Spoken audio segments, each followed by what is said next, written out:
Pourquoi je souffre? Ce n'est pas ce que tu crois. Tu souffres? Tu te dis peut-être, mais qu'est-ce que j'ai fait au bon Dieu pour mériter ça? Et si je te disais que ce n'est pas comme ça que Dieu voit les choses? Dans cette vidéo, tu vas découvrir pourquoi Dieu ne punit pas comme nous le pensons, ce que Jésus nous a vraiment révélé sur la souffrance, et surtout, comment voir ta douleur autrement, avec espérance. Mais alors, pourquoi certaines souffrances restent incompréhensibles? Et pourquoi Dieu permet-il cela, même à ceux qu'il aime? On y revient dans un instant.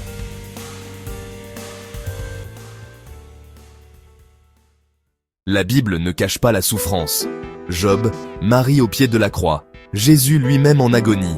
Et pourtant, aucun d'eux n'avait péché pour mériter ça. La souffrance est un mystère, mais pas une punition automatique. Un jour, les disciples demandent à Jésus, « Rabbi, qui a péché, lui ou ses parents, pour qu'il soit né aveugle ?» Et Jésus répond, « Ni lui, ni ses parents. Mais c'est pour que les œuvres de Dieu se manifestent en lui. » Le monde souffre.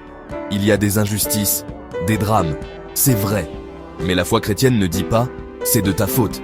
Elle dit « tu n'es pas seul, Dieu entre avec toi dans cette douleur, il pleure avec toi ». Et c'est ça la révolution du christianisme.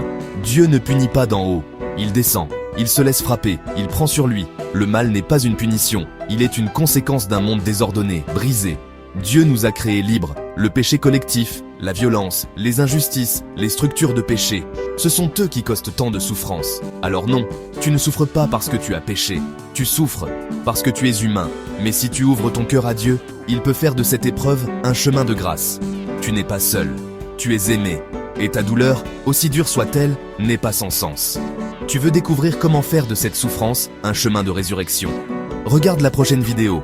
Abonne-toi si tu veux plus de vérités comme celle-ci, que personne ne prend le temps de t'expliquer. Like cette vidéo, partage-la à quelqu'un qui souffre. Et surtout, clique ici pour voir comment garder la foi quand tout semble s'effondrer.